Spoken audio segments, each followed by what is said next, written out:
we will discuss something like magnetic effect of electric current. So, when you say electric current, we said already the charges are in motion. Okay, whenever charges are in motion, they produce a magnetic field surrounding them. Okay, so how can we see a magnetic field? We can't see a magnetic field, right? If I have a wire and then say, can I see whether it is carrying some electric current or not? It's not possible to see it. Visually, it is not possible. So what we need to take is the help of some other device which will show visually for us whether there is electric current existing in the wire or not. You can take an ammeter and connect to a wire in series to the wire, so that when current is passing through the wire, the same current passes through the ammeter. If the ammeter shows some deflection, then you can say that yes, there is some current to the wire. Okay, but you can't take a risk and then catch hold of the wire and to check, okay, if the current is there, it will pass through our body and then we'll say yes, current is there in the wire. So we cannot directly catch hold of the wire with our naked hand and then check. It's a risky job, right? Similarly, whenever we say there is a magnetic field associated with the current, it is not possible for us to see that particular magnetic field. So we need to take the help of some other device like a magnetic compass or a magnetic needle, so that when you place it near a magnetic field, it will have some deflection. Okay, let us take an ordinary compass. Okay, if I hold an ordinary compass in my hand and see, you can see that compass has a small magnetic needle which is suspended freely and it is free to rotate horizontally. I'll keep the compass in a horizontal direction and just check it out in which direction the north of the compass is showing. Okay, if I change the orientation like this, the needle in the compass will change its direction. Okay, but irrespective of whether you orient it in different directions like this, hold the compass in your palm and then move about like this, you will be seeing that irrespective of in whatever the direction you handle the compass, the north pole of the needle in the compass will always point towards the geographic north. Okay, and so it is with the help of this compass. You take an ordinary bar magnet. Okay, I place a bar magnet and I hold a compass near it. I just move around the compass in front of this bar magnet and I will be able to see, yes, there is some change in the direction associated with the needle. Why? Because this small compass needle is in the presence of this bar magnetic field. So the bar magnetic field is changing. It's different value and a different direction at different locations surrounding the bar magnet. So when I place a compass within that region, okay, you will be able to see that, okay, its direction is changing, also the strength is also changing. So we will not be able to judge what is the strength, but we will be able to see what is the direction of the magnetic field at each and every location within that region. Okay, whatever the region is there surrounding a bar magnet, we'll call it as a magnetic field. So if a small compass when placed in a magnetic field is changing its direction as per the magnetic field, same concept we can bring it out here and then check it out whether a current carrying conductor will have some magnetic field associated with it or not. If I have a wire like this connected to a compass, a battery, here I have a cell or a battery and I have a plug key over here. Let us say I have an ammeter over here. Okay, and then it is connected. If at all I wanted to, I can have an ammeter or I can have a bulb over here. Okay, and then passing on. So this is the switch. If I switch on, the ammeter will show some reading and the bulb will glow. What I will do is, I will place a compass below it. Whenever I switch it on, I will see a deflection in the needle. Okay, so this indicates clearly that there is a relation between the electric current and the magnetic field. Generally, why does this show a deflection? this shows reflection only in the presence of a magnetic field. So when it is placed over here, say the wire is there and below the wire I am placing the magnetic needle and I switch it on, immediately there is some deflection observed in the needle.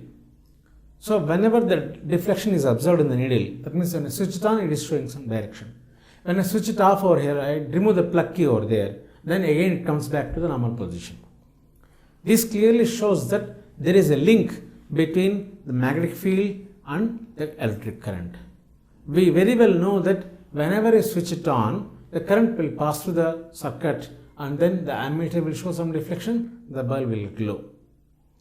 As soon as this is happening, I am observing a change in the direction of the needle over there. That implies that there is a connection between. That means whenever there is a current passing through it, there is some magnetic field surrounding the wire. Okay. So not only here also the magnetic field will be created. But I am placing it near this particular part of the wire, so I will be able to see the deflection because of the current through this wire. Now I need to judge what is the direction. Okay, what is the direction of the magnetic field? Okay, now this is a straight current carrying conductor. Okay, now this is placed horizontally. So instead of that, what I will do is I will make an experiment where I will take a cardboard with a small hole over here. I will place it horizontally. I will fix it horizontally with the help of a stand or something like that, which I am not drawing on the board. I will pass a wire, and this particular part of the wire is above this cardboard. The bottom part I will not be able to see. I am just drawing a dotted line, and here the wire which is connected to a battery or a cell. Okay, battery, and then to a plug key. And if I have an ammeter over here, and then I am connecting this end over here. If I want, I have a bulb over there, and then again connect it over here. Same way. But the thing is, like, what I am doing is I am passing through this. This was horizontally. Instead of making it horizontally, I am keeping it vertical. This part of the wire I am keeping it vertical, and I am passing through that wire through a cardboard. Okay. Now this cardboard, as I told you, this is placed horizontally by some arrangement. I am not showing the arrangement over here.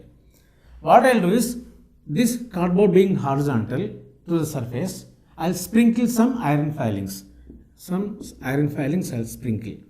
Okay. And then I will switch it on here.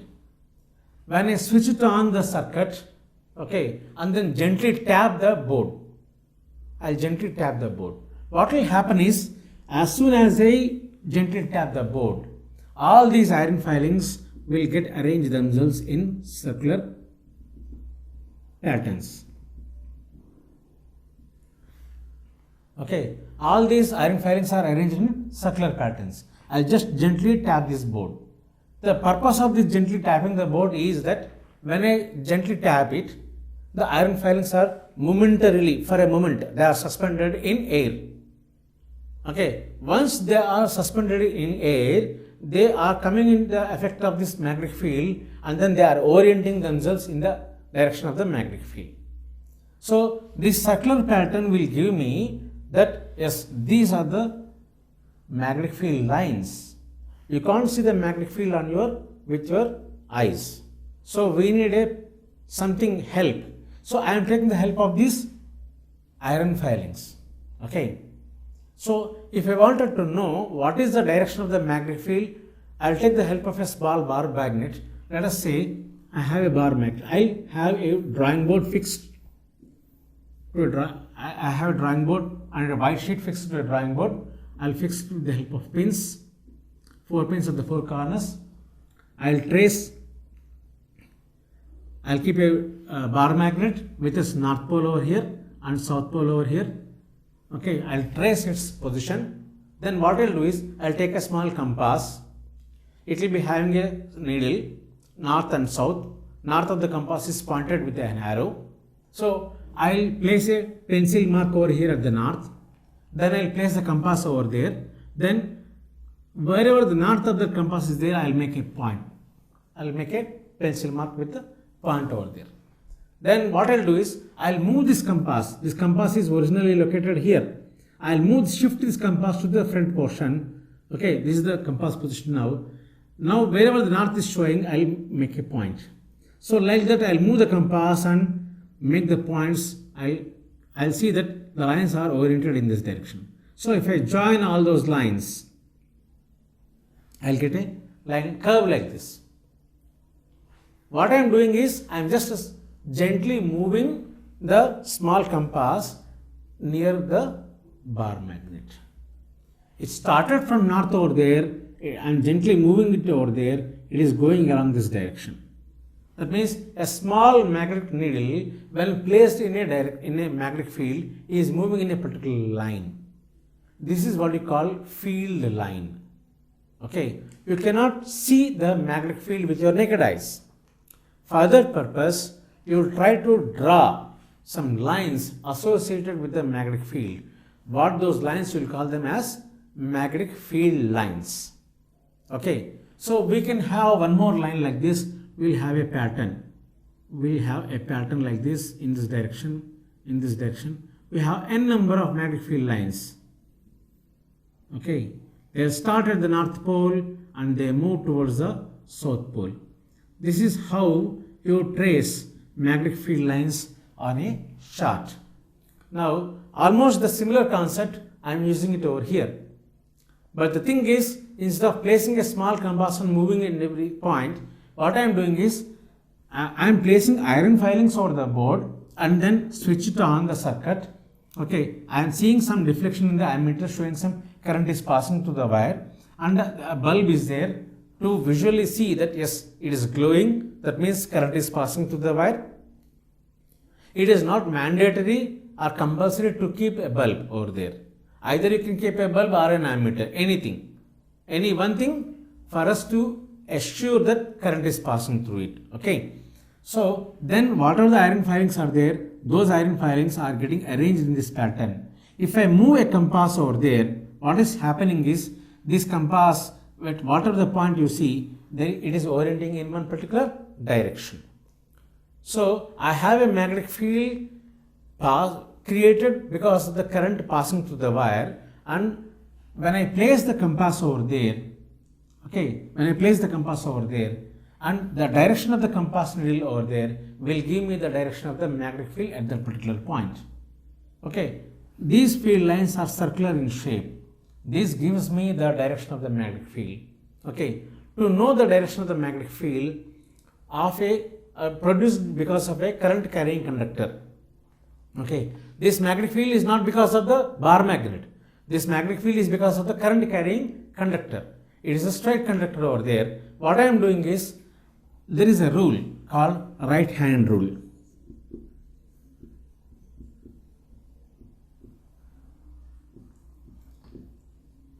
This right hand rule, Ampere's right hand rule or right thumb rule, whatever you call, okay, right thumb rule or right hand rule, whatever you call it, okay, or right hand thumb rule.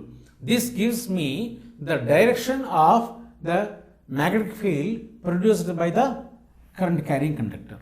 Now if you see, the current is passing in this direction, okay, from the positive terminal to the negative terminal, this direction. So if you see this particular portion of the wire, the current is passing from the bottom to the top, okay, and from the top it is going this way. Now if I hold my right hand, this is my right hand, in the direction of the, this is thumb, okay, if I hold my right hand in the direction of the current, okay, this way, if I hold my right hand in the direction of the thumb, so that thumb is indicating the direction of the current, okay, then I curl my fingers this way. Assume that this particular, this is the conductor, current is passing from top to bottom. So I'll hold this particular conductor this way such that the thumb indicates the direction of the current. Thumb is indicating the direction of the current and I curl this direction. I curl my other four fingers in this direction. So that means from this direction. So this is the direction of the magnetic field created. Okay. If at all I hold this conductor in this direction, that means instead of going in the upward direction, the current is going in the downward direction. I will hold my finger, my right hand in the direction such that the thumb is indicating the direction of the current, then I will curl my fingers. Okay, if I curl my fingers, that means it is in this direction. Current is passing this way. Okay, now it is when I say I hold this right hand thumb rule and indicating, that means the magnetic field lines are this way. Okay, from the left hand to the right hand, they are in circular shape. If at all I change the direction of the current over here, instead of plus on the right side, on the left side, and minus on the right side, if I just twist this battery over there, what will happen is the current going in this direction, the current will flow in this direction. The current will pass in this direction. So it will go from top to bottom. Okay. Now, for our convenience, I will mark these points as say P and Q, these two terminals.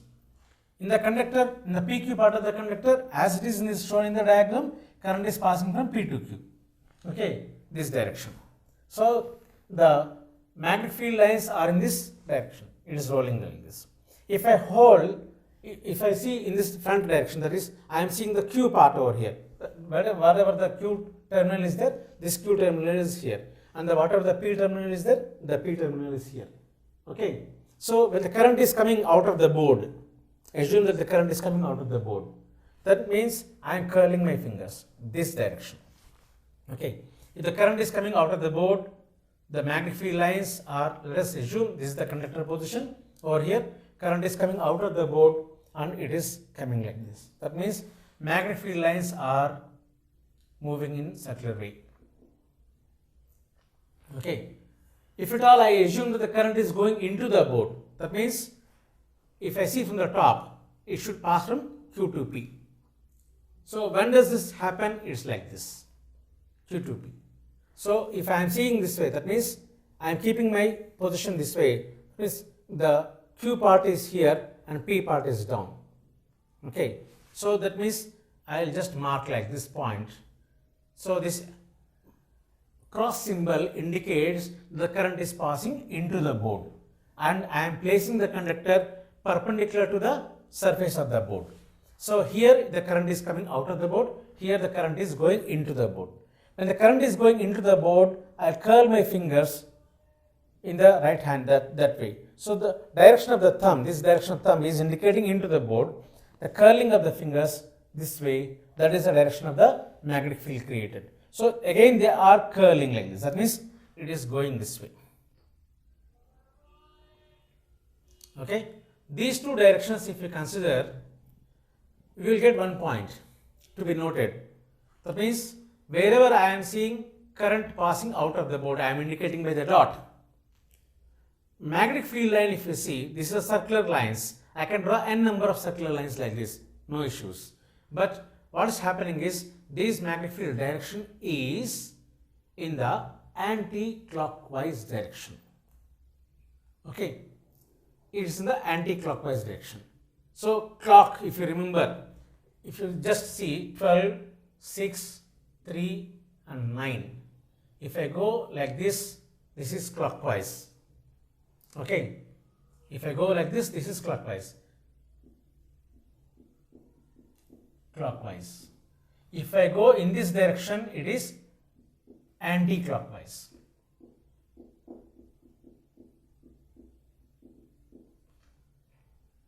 Okay, this is anti-clockwise.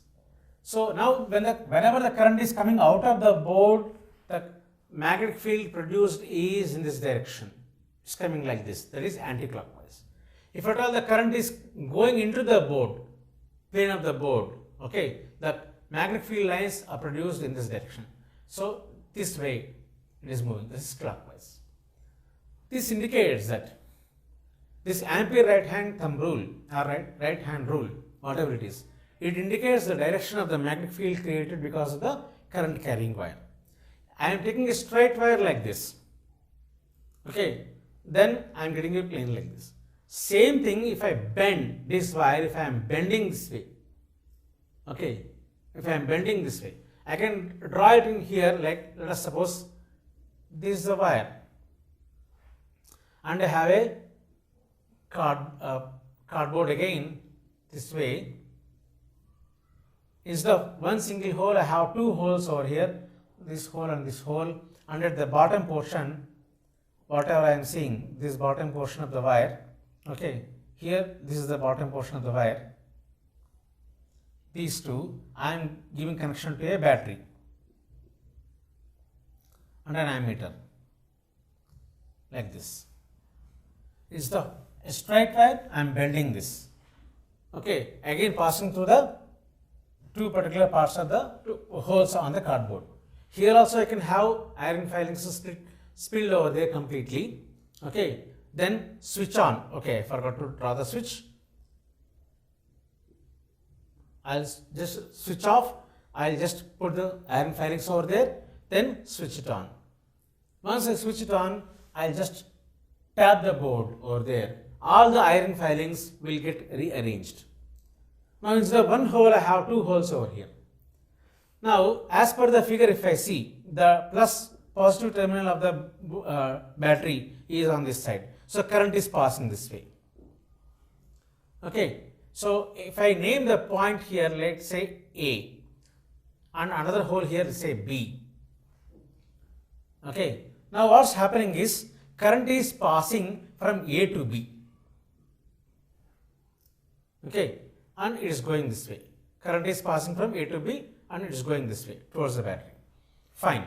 Now I will try to know what is the direction of the magnetic field produced at point A and point B separately. Okay. Taking that into same right hand rule into consideration. Here the direction of the current is in this way. Okay. I am holding this. This is the direction of the current. So I hold this conductor in this direction, I just curl my fingers. Thumb is indicating the direction of the current, I just curl the fingers. So what's happening is the magnetic field lines are this way. So here it is coming out of the board. Okay, the current is coming out of the board. As if you see from the top of the cardboard, okay, it will be from out of the board. It is coming out of the cardboard. So when it is coming out of the cardboard, this direction. It is what? Anti-clockwise. So the magnetic field lines are in the anti-clockwise direction. All the iron filings will rearrange such that it is in the anti-clockwise direction. Whereas if I come over here, here the current is going into the board. Okay. When it is going into the board this way, okay, as if you see from the top, current is going into the board, magnetic field lines are in the clockwise direction. That means this way.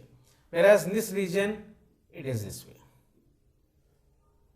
So all these are circular because of the space constraint. I am not drawing the complete circles. Okay, but these are all circular shape. Fine.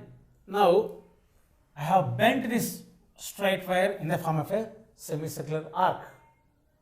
When it is happening this way, you can see very clearly current is moving in this direction. You see from the horizontal portion of the board.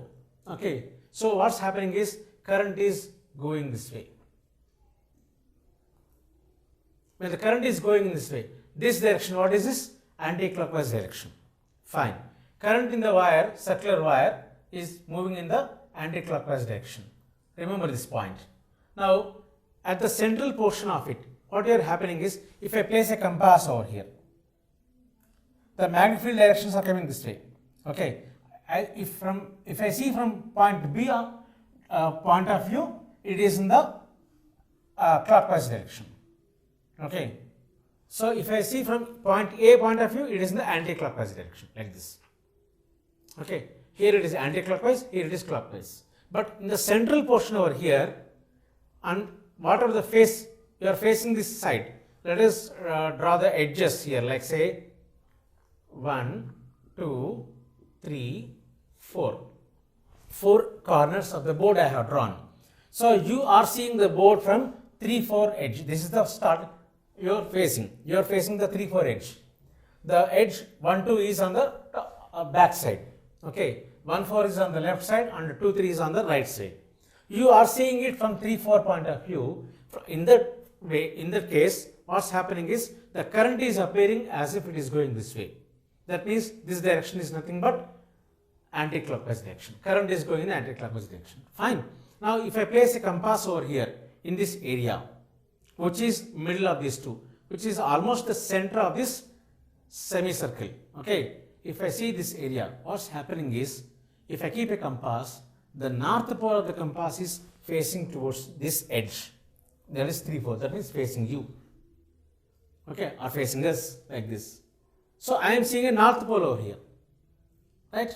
So, that means I am seeing the north pole at this edge, at this face, towards this face. If I assume that the current is going in the anti-clockwise direction like this, in the circular coil, circular loop like this loop, okay. So, at the center of the circular path, circular loop, what I am seeing is a north pole facing me. If I see the same loop from the opposite side, now we are seeing it from the 3-4 edge of this cardboard. If I am seeing the same setup from the opposite side, I will come that way and see it from 1-2 edge. Then what will happen? Whatever I am seeing, the current is going from A to B. From that direction, if I see, the current will be going in the, not in the anti-clockwise direction, it is going in the clockwise direction. From this side, you face it, you will be seeing this way. I am seeing from this end. Okay. The wire is this here, current is going here this way. Okay. If I see from front, it is in the anti-clockwise direction. If I see from this side, it is in the clockwise direction. So, when I am seeing it in the clockwise direction, the current is going in the clockwise direction. Okay. Current is going in the clockwise direction, and this side, if I am placing the small magnetic needle, the other side, that is towards the 1-2 side, that means this side of the wire, okay, what I will be seeing is the south pole. Okay. So, one straight wire, I have taken the help of the right hand thumb rule and tried to see if the same wire is bent in the form of a circle. Okay. I tried to find out what is the magnetic field in between the area of the circular part, in the interior part of the circular wire, and then tried to find out a relation between the direction of the current passing through the circular loop and the way which is oriented towards you. If you are seeing that the current in the coil or loop which is facing towards you is in the anti-clockwise direction, then north pole of the magnetic needle will be, north pole of the magnetic field created will be towards you, will be facing the north pole. If at all you are seeing from the other side of the same circular loop, okay, you will be seeing the current going in the clockwise direction. When it is in the clockwise direction, then that side of the face you will be seeing the south pole. Okay. So, this is for singular circular loop. If at all I can make a number of turnings like this, okay, I am talking about a single circular loop. I can make a number of circular loops like this. Let us say from one end I have a coil. This is the coil. So, I will pass current through this direction. At every ring of the coil, the current is passing this way. Okay, this way. So, this is the left end, this is the right end. If at all I see from the left end of the coil, and what I am seeing is like the current is going in the clockwise direction. Okay, current is going in the clockwise direction. Then a south pole is formed here. Okay, and north pole is formed here. Obviously, north pole is formed here. So, this type of a coil wherein which you will use this coil to prepare an artificial magnetic field of more strength. Okay, then that particular coil we will call it as a solenoid. SOLENOID. Solenoid. So, solenoid is a coil where you can create some magnetic field surrounding it, and that magnetic field direction depends upon the direction of the current passing through the solenoid coil. If you are seeing from the clockwise direction of the current, then you will be facing the south pole. if you are seeing the anti-clockwise direction, then you will be facing the north pole of the magnetic field created. So in between you will be having these magnetic field lines. Within the coil there will be a straight lines. So here you can see these are straight lines, but as you go to a single point there are some circular. So in this area almost the lines are straight. So this is the same straight lines what you are observing over here. Okay, it is like this. Here a south pole created and here a north pole created. So I can create an artificial magnetic field instead of a bar magnet. This is what we can do. Okay, so once you are having this artificial bar magnets, artificial magnetic fields can be created with the help of the magnetic effect of electric current. What if this particular loop, which is having a magnetic field, which is creating a magnetic field, is placed within another magnetic field, maybe due to a bar magnet or maybe due to another this type of artificial created magnetic field? We'll see that. We now try to see what is the effect of electric carrying conductor when we place it in the presence of a magnetic field, an external magnetic field. So for simple reason, what we have, for simplicity, what we have taken is like, let us say we have taken two poles. I am showing it individual poles like north and south, but in practice you will not be able to have individual poles. So the magnetic field is directed from this north pole to this south pole, and I have two conductors A, B and C, D placed over there. So we can suspend these two with the help of some external arrangement. We are not bothered how these are suspended, but we try to focus on the concept. Okay. Now I will try to check that the current is passing from A to B, the conductor. Suppose I am supplying some current from A to B like this, and then current is passing to the conductor AB. When the current is passing to the conductor AB, what will happen is like it will have some magnetic field surrounding it. Okay. This direction of the magnetic field will be able to judge with the help of the right hand thumb rule. I can place it like this, magnetic field, circular lines I am getting this way. Okay. So when this magnetic field is created in the presence of this magnetic field, already we have an external magnetic field, north to south. Okay, the direction of this magnetic field is from north to south. Okay, if you wanted to show, we can show the field lines this way. This is the direction of the magnetic field.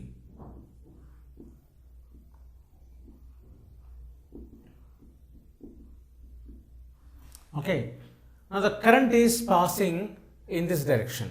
Okay, current is passing in this direction. So if I see the direction of the current and the direction of the magnetic field both are perpendicular. Okay, so when both are perpendicular,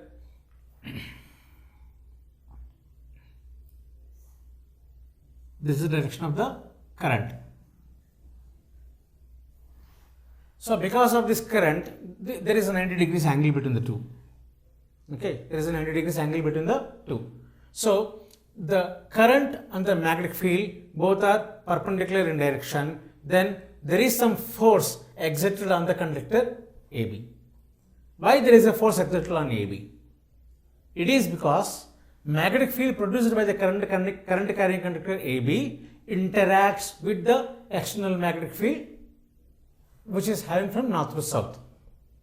Okay, so because this is assuming that this is a strong magnetic field which is from north to south, the external magnetic field, and the magnetic field produced by this AB current carrying conductor is little bit less, obviously this will be having some deflection and it will be thrown away. So there is a force exerted on the conductor AB. Okay, so this is a non-contact force. This is a non-contact force. And in what is the direction of the magnetic field, or what is the direction of the force exerted on AB? So this direction of the force exerted on AB current carrying conductor is given by Fleming's left hand rule. Fleming's left hand rule. This gives the direction of the force exerted on a current carrying conductor when placed in an external magnetic field. So, according to the Fleming's left hand rule, what happens is the forefinger, if it is indicating the direction of the magnetic field, and the middle finger is indicating the direction of the current. So, my middle finger is indicating the direction of the current and the forefinger is indicating the direction of the magnetic field. Okay, this way. So, assume that the conductor is placed this way, current is going from A to B, this is A, this is B, okay, this edge is B, this edge is A, and the current is going this way. Direction of the magnetic field is this way. Then my thumb, okay, this thumb is directed downwards. Okay, so the direction of the force is in the towards the bottom. So as if you see from this edge, I have drawn a three-dimensional figure over there. So this AB part of the current is going this way, the direction of the current. Assume that we have like this. Current is going into the board here. Okay, this edge is A, this edge is B, and it is going into the board, and this is the direction of the magnetic field. The three fingers, thumb, the forefinger and the middle finger, all the three should be mutually perpendicular. I have a 90 degrees over here, I have a 90 degrees over here, and I have a 90 degrees between these two. Okay, then the current indicates, this is the direction of the current, I am assuming it into the board, okay, A to B. Towards you is the A point, towards the other end is the B point. So current is going into the board and direction of the magnetic field is this. The direction of the force is downwards. So this will be pushed down. Okay. And then same way, if I am taking the point C to D, I assume, let us say the current is going in this direction. Here also, if you see very clearly, the direction of the current is perpendicular to the direction of the magnetic field. So, to know the direction of the force on CD part of the wire, CD wire, okay, this will be like again same. C to D, as if you are seeing the current is indicated by the middle finger, okay. Forefinger is the magnetic field, this is the forefinger. This indicates by the middle finger. And this will indicate the thumb. Okay, so your forefinger indicates the magnetic field, forefinger is the same direction, middle finger is indicating the direction of the current. So now the current is coming out of the board like this. This is the CD part. C is this point and D is this here. Okay, now what's happening? The force is indicated by the thumb. Thumb is stretched like this. So thumb indicates the force. That means the CD part of the wire will go in the upward direction. So this goes in the upward direction, this goes in the downward direction. Okay. The condition is that all the three should be stretched and each should be mutually perpendicular to each other. So this is what we call Fleming's left hand rule. Now what is the use of this Fleming's left hand rule? I have taken two wires over here, AB and CD. Now with the help of this Fleming's left hand rule, I have known the force acting on the wires. These are straight wires. Now let us suppose these two ends are joined. Okay. And now the current is going from B to C in this direction. So here the direction of the magnetic field and the direction of the current, both are not perpendicular. These two are parallel. If these two are parallel, there is no force acting on it. Okay. That means there is no force acting on B to C part of the wire. If I assume that these two parts are also joined like this, okay, I am not connecting them directly, I just join. Let us say current is passing through this like this. Okay, then what happens is this DA part, if I see the DA part, the current is passing from D to A, okay, this direction. Here the direction of the current passing from D to A is opposite, 180 degrees to the direction of the magnetic field. So instead of these two in parallel like this, these are in the opposite direction like this. This is the direction of the magnetic field, this is the direction of the current. This is for D to A part. Whereas for B to C part, it is like this. So in both the cases, what happens is the force exerted on them is zero. So on the whole, if I am extending these two wires AB and CD to form a complete loop, okay, wherein current is passing through, okay, some current is passing through this. So as if you are seeing from the top, the current is going in the A, B, C, D, A like this. If you are seeing from the top, now this is a loop formed over there and the current is going in the clockwise direction. When the current is going in the clockwise direction, what I am seeing here is the south pole. Okay, this south pole will be attracted by this north pole. So what will happen? This south pole will be turning this side. When south pole is turning this side, that means now here if you see, this is A, this is B, this is C, this is D. Okay, so current is going in this direction. As if I am seeing from the top over here, the current is going in the clockwise direction. When the current is going in the clockwise direction, I am seeing here a south pole and at the bottom a north pole. This north pole will be attracted towards the south, this south pole will be attracted towards the north. So it will be moved like this. When it is moving like this, what will happen? This side is C, this side is D. So CD part of the wire will be coming up and AB part of the wire will be going down. This is how it rotates. When this is rotating, will it rotate continuously like that? Okay, and how am I supplying the current over here? Now we will see that. Let us assume that I am supplying here a battery. I am extending this wire and I am supplying a battery over here. And I have a plug key and I am extending like this. Now what will happen? This completely it is rotating and this will move. So this arrangement also will get disturbed.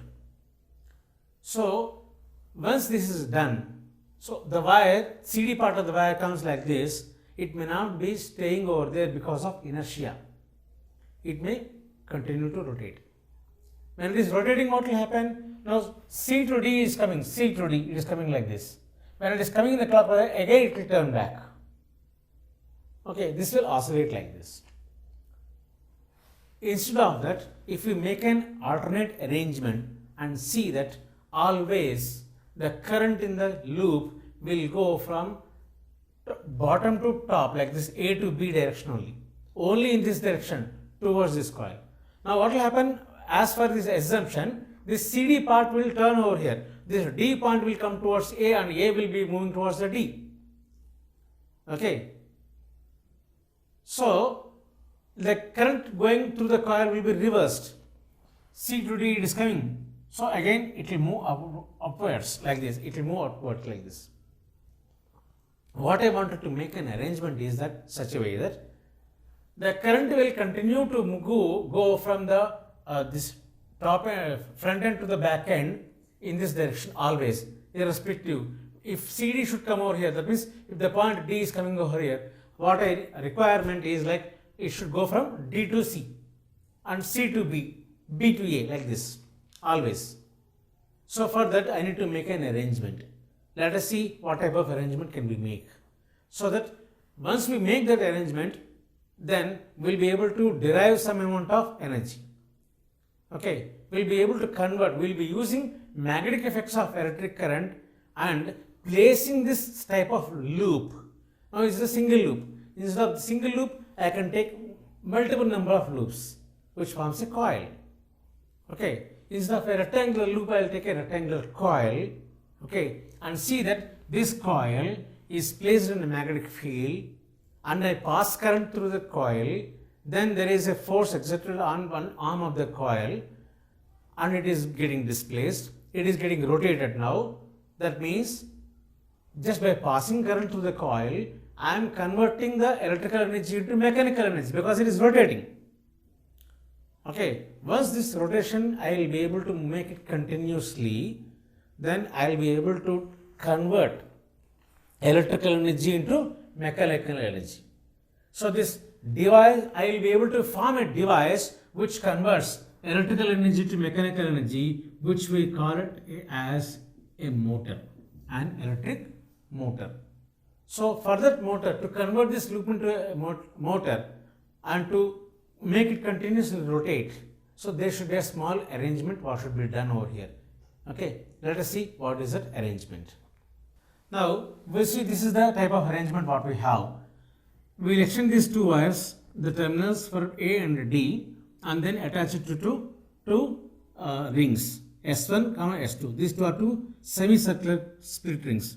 So instead of a complete ring like this, I split at the two parts and then each half part I will attach to the coils. Okay, so S1, S2 is these are the two split rings, and these two split rings are attached to two brushes B1 and B2. Okay, so there is a contact formed between S1 and B1 here initially, and now S2 is in contact with B2. S2, the fixation, the connection between S2 and this CD part is fixed. Similarly, the connection between S1 and this AB part is fixed. Now, as soon as I switch on the circuit, what will happen is, like, as we see, this is A, B, C, D, right? This AB part will go like this. So once AB part comes like this, the CD part is here. This is C, this is D. It will not stop because of inertia. It will just move. When it rotates this way, what will happen is this D will come in place of A. Okay, D will come in place of A and A will come in place of D. Similarly, B and C also will exchange positions. Now, this S2 will be in contact with B1. S2 will come in contact with, when D comes in place of A, this S2 will come in contact with B1 and S1 will come in contact with B2. So now what will happen, instead of this A here, I have D, instead of this is C, this is B, and this will become A. Now what will happen, this S1 will become S2 and this S2 will become S1. Now the current will pass through B1, B1 joined with S2, S2 is again from S2 D to C, C to B, B to A and A to S1, S1 to B2. This is the way the current passes through. When this happens, again the current is, the CD part now it is coming like this, it will still rotate. Okay, it will still rotate and then complete a turn. This way the process repeats. Okay, now so AB part is coming up, CD part is going down. It will repeat and again AB will come in contact with this. When AB is coming towards the north pole here, this S1 will come in contact with the B1 and this process continues. So this set of arrangement of split rings and brushes will help. These are the carbon brushes, okay, which will make a good contact with these brushes. Okay, so this type of arrangement is nothing but the motor over there, which helps us convert electrical energy into mechanical energy. Okay, and we have a shaft over here in between. We connect it. There is a shaft over here. This is only the theoretical part what we discussed. How does the motor function? So this shaft will be connected to the coil will be connected to the shaft, and when this coil is rotating, the shaft also rotates, connecting the other part also. If you have plates connected over there, the blades will rotate. This is how a DC motor. We are calling it as a DC motor because direct current we are using a cells. Okay, we are using a battery over there. So this is how an electric DC motor works. Hope it is clear. We have seen that in an electric motor, the electrical energy is converted to mechanical energy. So when we try to pass a current through a conductor, a magnetic field is created around it, and if this conductor is placed in an external magnetic field, there is a force exerted on the conductor. So from which we have derived the electric motor. Okay, so if we do a reverse case, like for example, so we are producing motion by passing current through a conductor when placed in a magnetic field. So we have a magnetic field, say north and south, north and south here. Okay, so there is a magnetic field and I have a conductor placed in between the two. So when I pass current through it, it is subjected to deflection, motion. Okay, so if we do a reverse case, that means if we move the conductor through this magnetic field, okay, is there any current being produced? If that is the case, then we'll be able to create some current, right, electric current. So that's what our intention. So we'll try to do a reverse engineering of what we have studied in the past. Okay. So what was observed is like when we push or when we move a conductor through a magnetic field, there is some electricity generated in the conductor. This particular electricity we will call it as induced electricity, and this process is known as electromagnetic induction. So we are inducing electric current over there by moving a conductor within a magnetic field. So when you are moving a conductor within a magnetic field, an electricity is generated. Now we need to know what is the direction of that electricity produced.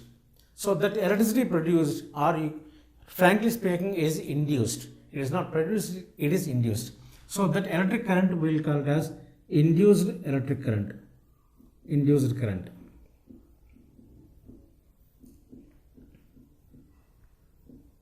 Okay. So for that purpose, we will take a small example like, so what we are doing here is, we are moving a conductor within a magnetic field. That means there is some magnetic field, change in the magnetic field associated with the conductor. So we'll go ahead with the same concept. We'll take a coil, okay, and then it is a closed loop. What we'll do is, we'll take a magnet, bar magnet, north and south here. What we'll try to do is, we'll try to move this magnet towards the coil or towards the loop. It may be loop or a coil, whatever it is. A circular loop I am taking and then moving a magnetic field in this direction. Okay, towards it. Whenever there is a magnet moving towards the loop, circular loop, a conductor, okay, there is some electricity induced in the conductor. How do we know that there is an electricity induced over there? We can't see it, right?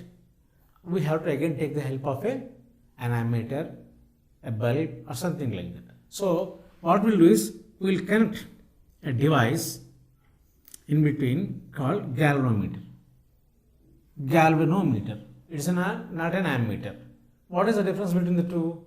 Ammeter will measure the current. Galvanometer also measures the current. But this galvanometer, the magnitudes, very small amounts of currents also it can measure. Okay. It can measure even very small amounts of current also. So that is the reason we use the galvanometer over there. And it is having a needle, okay, and a scale. Okay. So this needle will deflect whenever the current is, whenever we are moving this bar magnet towards the loop. Okay. Let us suppose that this loop is moving towards it, and I assume that it is deflecting towards left. I just move it and place it over there. What will happen is, this galvanometer needle will deflect towards left and again come back to the same original position. Okay. Now again I will try to move it away, this direction. I will move it away. Okay. When I am moving it away, now what will happen is, this needle will deflect in the opposite direction, this way. And once I moved, then again it comes back to the same position. That means whenever it is coming back to the normal position, original position, there is no current in the coil. We are observing some current in the coil only when there is a relative motion between the magnet and the coil. Okay. That means always there should be a relative motion between. So it is irrespective whether you move the magnet towards the coil or you move the coil towards the magnet. You keep this magnet stationary and move the coil towards the magnet. Effect is the same. Okay. Or you keep the magnet, so you keep the coil stationary and move the magnet towards and away from it. Effect is the same. What we observe is, you move the magnet towards the coil. When you are moving, this magnetic field is moving along with the magnet. Then there is a change in the magnetic field linked with this coil. Whenever there is a change in the magnetic field linked with this coil, there is some current here. Okay, this is what you call induced current. Induced current is produced in this coil in one particular direction. What is the direction? Okay, it is produced when let us say when I am moving this coil, when this magnet is moved towards the coil, we'll see how does the induced current produce. In what direction does the induced current produce? Okay, so as per the observations, it is observed that whenever you are moving the magnet towards the coil, the current is induced in such a way that it opposes that motion. Okay, what is happening in the motion? North pole of the bar magnet is coming towards the loop. If at all this motion should be opposed, that means this magnet should be repelled. So when can this magnet be repelled? When a north pole is generated here. Okay, so how this north pole is generated? It is generated by the electric current induced in this coil. Okay, so if I wanted to see a north pole generated here, what should be the direction of the current? Should it be clockwise or anti-clockwise? It should be in the anti-clockwise. If I mark some points on this coil, say A, B, C, D, like this. Okay, I am marking some points A, B, C, D. So when I am moving the north pole of the magnet towards the coil, north pole is moved means south is also moved. South is also moved along with it. Okay, so that means if I am moving the bar magnet such that north pole is facing this coil and I am moving towards it, the result is the current is induced in this coil such a way that it will repel this change. That means it will repel the north pole. So when there should be some repulsion on this north pole is created here, and when you wanted to have a north pole created here, that means the current induced in this coil should be in the anti-clockwise direction. Okay, anti-clockwise direction is this way. That means DCBA. That should be the direction of the current induced when you move the north pole facing this coil towards the coil. Now when you move it away, okay, when you move it away, again the induced current is produced such a way that it will oppose that change. You are moving this way, north pole is going away. When the north pole is going away, it should attract it, pull. Okay, when it should attract, that means a south pole should be created here. Okay, when is the south pole created? When the current is induced, when the induced current is passing in a direction such that a south pole is created. And what is the direction? It should be in the clockwise direction. Clockwise means A, B, C, D, that way. Okay, and when I moved and kept it over there, it is moving and static over there, then again the current is zero. So now two things to be noted is like whenever there is a change in the magnetic field linked with a coil or a rectangular loop or a straight conductor, we have an induced current associated with it. Okay, whenever there is a change.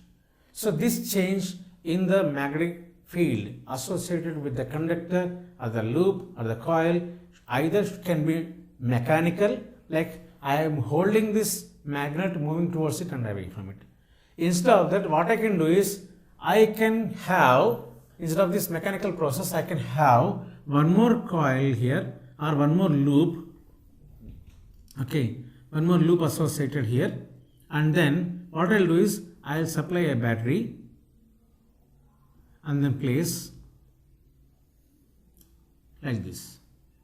If at all to know whether there is current in this or not, I can have a bulb over here. So I am placing it nearby. I switch it on. What will happen? Current is passing through this loop. So this is loop 1. This is loop 2.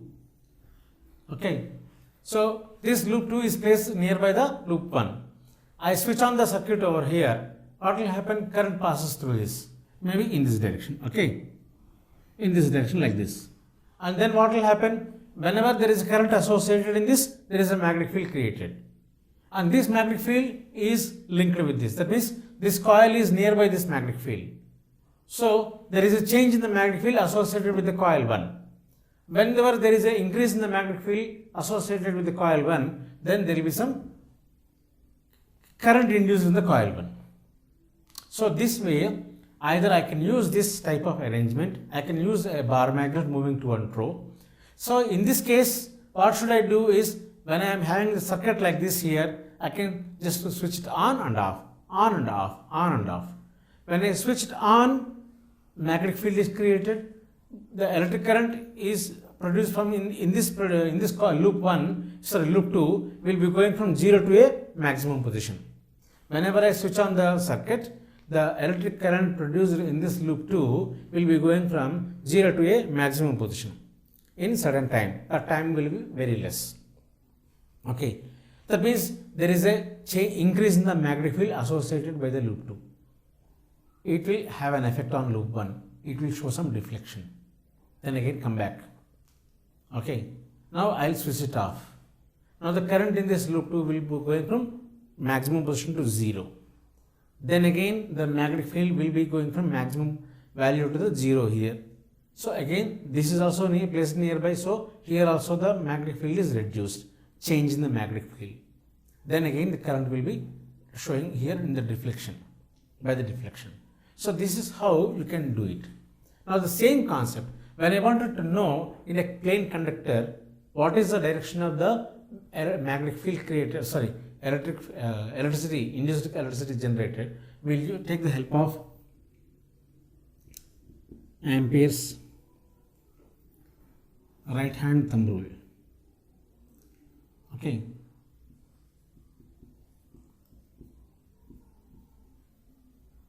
Sorry, right hand rule. Just now, right hand rule. Okay, like we have Fleming's left hand rule, we have Fleming's right hand rule over here. It's not Ampere's, sorry for the mistake, it is Fleming's right hand rule. So here also what we do is, we will stretch the 3 in this direction. Now it is the right hand what we are taking.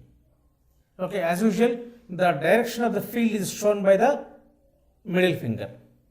Okay, direction of the force, the way in which you move the conductor is shown by this. Okay, this thumb. And so the direction of the induced current is shown by the middle finger. So if at all, now if I see, this is the direction of the magnetic field. Okay, this is pointing this way. Okay, and as if you are seeing from, say if I am moving this particular conductor out of the magnetic field, this way out of the board it is coming, then it is coming out of the board, the direction of the induced current is towards top, like this. It will flow from, the current passes in this direction. Okay, if at all I have one more conductor placed and I move this way, that means direction of the magnetic field is this way. Okay, direction of the magnetic field is this way, and direction of the force, if at all I move this upwards like this, okay, sorry, I'll push this downwards this way into the board, then the direction of the induced current is downwards. So here for this particular part, I am just pushing it down into the board. For this particular part, I am pushing it out of the board. Okay, so I'll give a nomenclature here, say this is A, this is B, this is C, and this is D. I am taking AB out of the board, I am making CD into the board. The direction of the current is induced this way. Okay, as for again, if I have this way, that means instead of 2 wires like this, 2 conductors, I am combining that way, then I am pushing AB into the board, sorry, AB out of the board and CD into the board. I am rotating this way. Okay, so if you see the face this way, so A, B, C, D, this part I am coming out, is coming out, and CD part is going in. Okay, when this is going in like this, that means current is produced this way and it is going this way. Okay, so instead of a rectangular loop, what I'll do is I'll make a coil. And as if you see from the top like this, okay, as if you see from the top, I'm moving this way, same way I'm moving this way. That means what I'm doing is I'm rotating in this direction. When I'm rotating in this direction, current is produced here in this direction AB, this way, and here it is in this way, AB. So AB current is going upwards, CD current is coming downwards. Now what I'll do is, I'll try to extract this current, whatever I am getting through induced current, through a wires resistance. Okay, I can tap this across to two terminals. Okay, I place a resistor and then take. So what if happen if I completely move this direction? Now D will take the position of A and B will take the position of C. These two will come this side and these two will come this side. So if I wanted to continue rotation, this is not possible with this type of arrangement. So for that purpose, what we'll do is, we'll again make an arrangement straight way. I am taking a loop like this. So instead of a split ring, I have a complete rings over here. This will pass through, okay, and I have complete rings over here. This is generated, say B1, okay, brush 1, and this is B2, this is ring 1 R1, this is ring R2. So we will extract from the two brushes, and we have the load over here. We will extract. So what will happen is, this will continuously move in this direction and we will be able to extract. Now there is no direct contact between, the contact is between the brush and the B1 and the ring 1. Okay, so it will be continuously rotating this way and we will be able to extract the current through this. This way, whatever you are using the concept of electromagnetic induction and then using the Fleming's right hand rule and then extracting the current. This way you are able to, by mechanical motion of the coil in a magnetic field, you are able to extract you are able to generate the current. This is what you call generator, electric generator.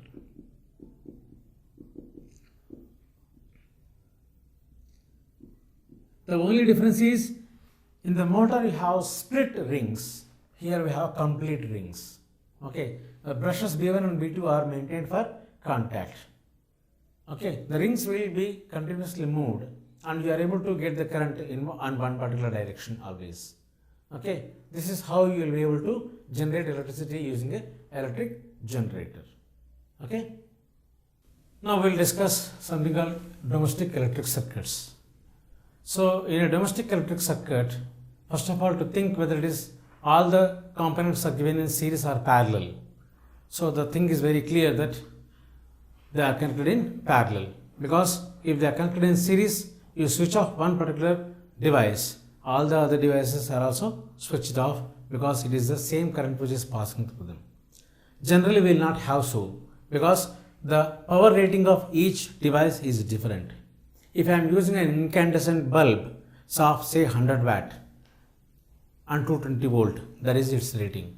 I may use an immersion heater of 1500 watt 220 volt rating. So in all these cases, potential drop is the same, that is 220 volt, but the wattage is different. If I am using them in a series connection, I cannot have the same voltage across each and every device. Okay, because when two or more devices are connected in series to a particular mains circuit, mains switch, then whatever the voltage is supplied by the mains, that is distributed across the two or three devices, okay, which is not sufficient. So there are other disadvantages, like if one device is switched off, other devices will be switched off. If one device is on, the other devices which you don't want also, they are also switched on. So for that purpose, the basic arrangement will be in parallel. Like the type of things what we have here is like three wires what we get. One is the live wire, generally red in color. Okay, another is the neutral wire, what we have generally blue or black. This will be the color code for this particular wire. And obviously we have one more wire called earth wire.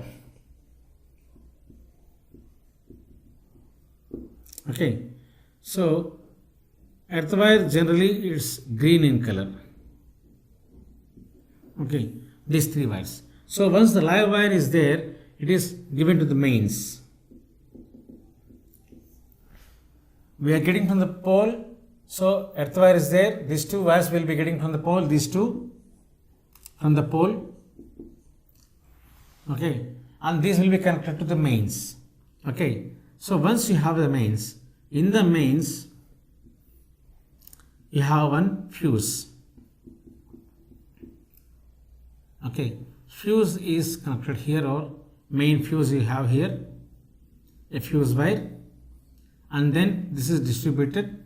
You have the neutral wire coming like this, and this is distributed across different rooms.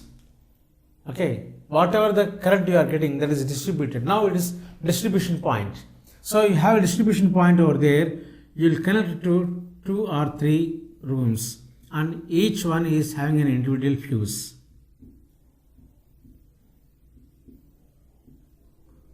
Here I have a fuse. Okay, and what will happen is, like, each of the devices have a room here. This will be connected to this particular room. Okay, I have the equipment over here. So live wire is connected, and I have a neutral wire connected over there. I will take one more. This is there. Another room, another set of box. I have a neutral wire connected over here. Live wire comes over here. Again I have one more. I have one more setup over here. Neutral wire comes over here. I will take from this. So I have neutral wire connected. So suppose this is the plug point over there. Okay, this neutral wire is connected to the. I have one more earth wire. So this earth wire is also connected to all the 3 parts. This is how basically they are taking in parallel, so that each switchboard, SB1, SB2, SB3, likewise I can have a number of things. So for each switchboard, an earth wire is there. Earth wire is connected to the mains here, earth wire. The purpose of the earth wire is, like, when you plug in a device in these two, out of this, and neutral is connected here, neutral is connected, earth wire is, live wire is connected.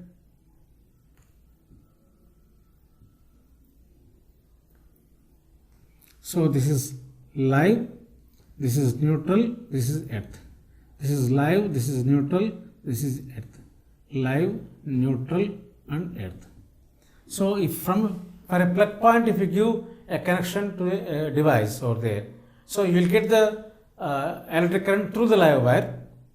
Okay, and if at all there is any damage in it and the connections are not proper over there, the body of the wire, the current will be received by the body of the device. So the body of the device is always connected to the earth wire over there. Okay, so we may have individual fuses for each board over there. Okay, if you have any equipment connected in a particular room, you will have again parallel connection from the live wire and the neutral wire. So this is how the entire setup of the domestic electric circuits is there. The basic combination being parallel. Okay, so all the bodies of the earth wires, this is very compulsory, because this will avoid the shocks. And if any electric device is having a loose contact over there and the current is received by the body of the device, then the earth wire comes into rescue. So all the current will be drawn to the earth wire. Generally the earth wire, what they do is, they will dig a big pit in the earth of very huge size. They will insert some material like coal, or a mixture of coal and salt. Okay, and then a very big copper plate is put over there, and a thick wire is connected to the copper plate in that particular one, and then connected to the earth wire over here. So the purpose is that copper being a good conductor, whatever if at all there is some current which is missed over there, or which is connected to, by mistake connected to the body of the device, so most of the current is drawn by the earth. Okay, that is the reason you choose a very thick copper wire for the earth wire purpose. And generally the color codes are given like this, so as not to get confused in the wiring process. Hope it is clear. We will discuss some questions. Which of the following correctly describes the magnetic field near a long straight wire. First option, the field consists of straight lines perpendicular to the wire. Second option, the field consists of straight lines parallel to the wire. Third option, the field consists of radial lines originating from the wire.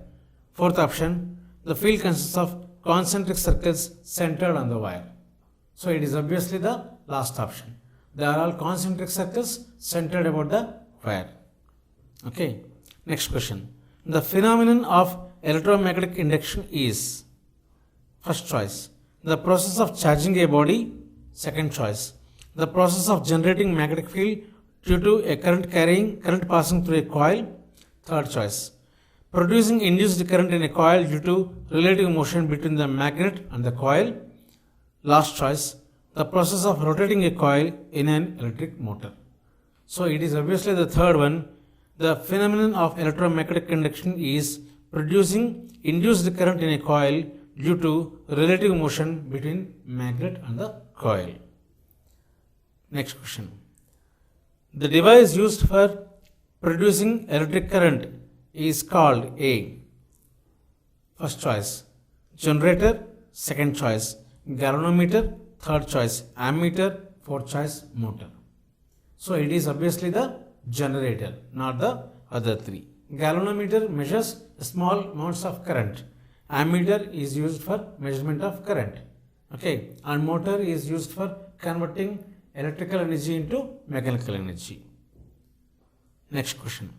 The essential difference between an AC generator and a DC generator is that, first choice, an AC generator has an electromagnet while a DC generator has a permanent magnet. Next choice, a DC generator will generate a higher voltage. Third choice, AC generator will generate a higher voltage. Fourth choice, AC generator has slip rings while the DC generator has a commutator. When whatever the generator we have discussed is that DC generator. So wherein we are using, it's an AC generator, wherein you are using rings. Okay, so whatever the current is there, it is in the clockwise direction in one direction and again induces current in the other opposite direction. That will change its direction. So wherever the current is generated in the opposite directions, in the first half cycle in the one direction, in the second half cycle in the opposite direction, that type of generator we will call it as a AC generator. And there we have slip rings. Okay, whereas in the DC generator we have commutator. Commutator is a set of split rings attached with the brushes. So which will change the direction of the motion of the current or direction of the current. So the answer is here, the AC generator has slip rings while the DC generator has a commutator. Okay. Fifth one, at the time of short circuit, the current in the circuit, first choice, reduces substantially. Next choice, does not change.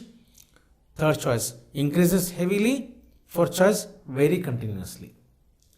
What is a short circuit or circuit? What is a short circuit? When I say short circuit, it is not going the way it has to go. It is taking a short route. Okay. If I have the two leads of a plug over here like this, okay, connected to the wire, there is the two leads. We'll plug in these two into the socket over there and switch on the circuit.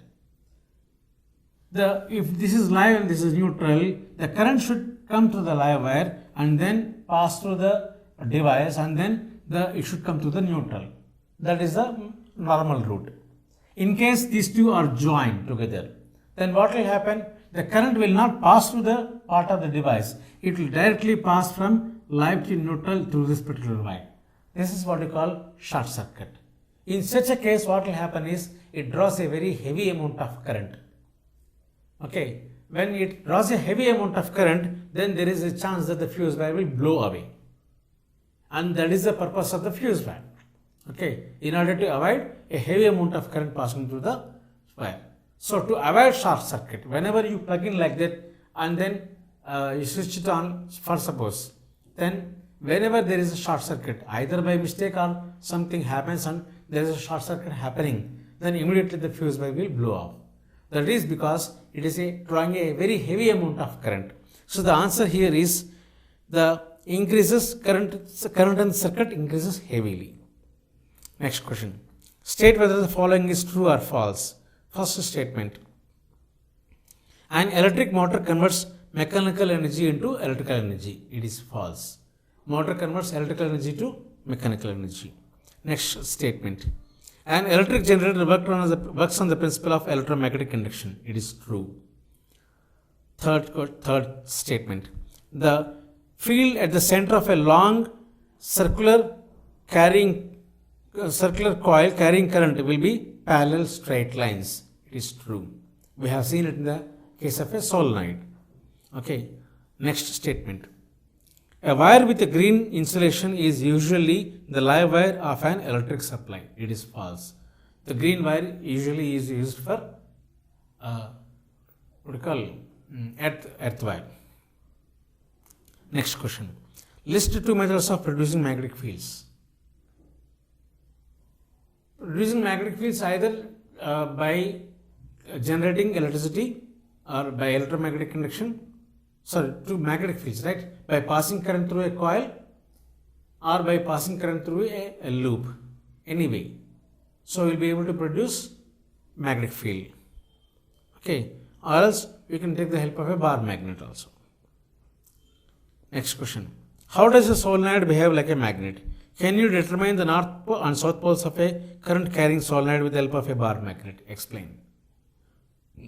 With the help of a bar magnet, if you wanted to check whether a current carrying solenoid, on which side it is a north pole, on which side it is a south pole, what you can do is like you suspend that bar magnet near one of the ends of the solenoid. Generally, solenoid will behave like a bar magnet. Okay, because there are number of turnings over there, and when current is passing through the each coil of the solenoid, each will behave like a small magnet. So it is something like a number of bar magnets aligned north to south like this, completely making a set of a big bar magnet. Okay. So when you wanted to check with the help of a bar magnet which is the south pole of the solenoid and which is the north pole of the solenoid, what you have to do is you suspend a bar magnet by tying a thread over there, suspend it near one end of the solenoid. So whichever the end, if at all we have markings on the bar magnet, north and south. If the north pole of the bar magnet is oriented towards the face of the solenoid, then that particular end is the south pole of the magnet created by the solenoid. It's as simple as that. Ninth question. When is the force experienced by a current carrying conductor placed in a magnetic field largest? Okay. So we have seen that when the direction between the current carrying coil and the magnetic field, current and the magnetic field is both are perpendicular to each other. So here we have force experienced by a current carrying conductor placed in a magnetic field largest. He is asking when is the force largest? When the direction of the current passing through the conductor and the direction of the magnetic field both are perpendicular to each other, then we have the force on the current carrying conductor largest. The three should be mutually perpendicular to each other. Next question.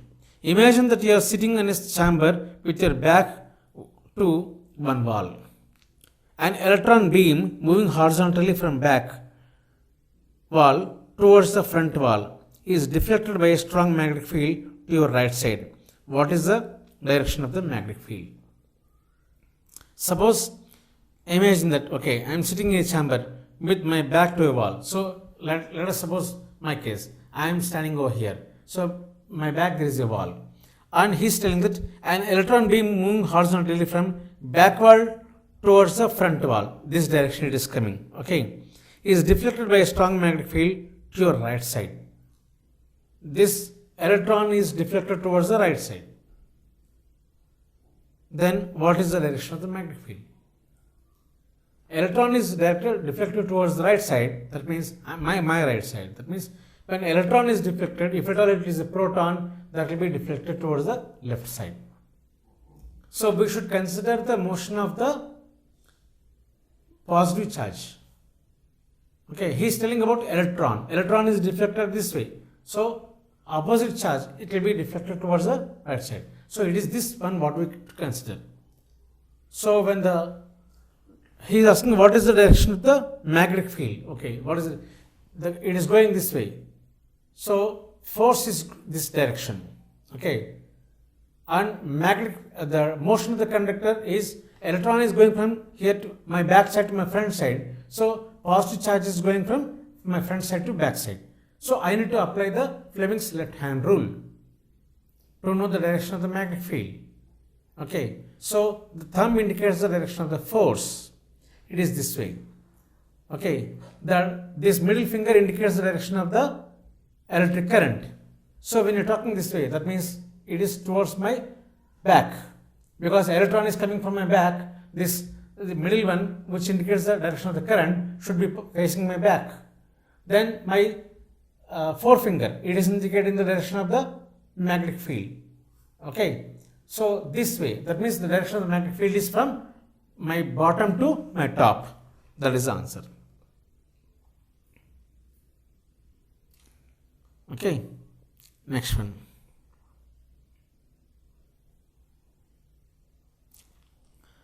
Draw a label diagram of an electric motor, explain its principle of working, what is the function of a split ring in an electric motor. We have already discussed this. The function of a split ring is to change the direction of the current carrying through the coil. Okay. Next one. Name some devices in which electric motors are used. We have many number. Fans are there, electric motors are there, pump motors which pump water from ground level to the overhead tanks, and wherever there is a change in the electrical energy, conversion from electrical energy to mechanical energy, motor is involved over there.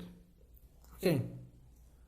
Next question. A coil of insulated copper wire is connected to a galvanometer.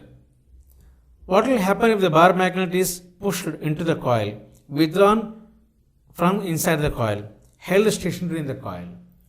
When it is pushed into the coil, then there is a change in the magnetic field associated with the coil. Then there is an induced electric current in the coil. Similarly, when it is withdrawn from the coil, again the electricity is induced.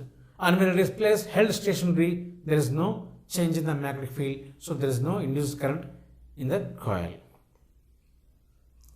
Two circular coils A and B are placed close to each other. If the current in the coil A is changed, will some current be induced in the coil B?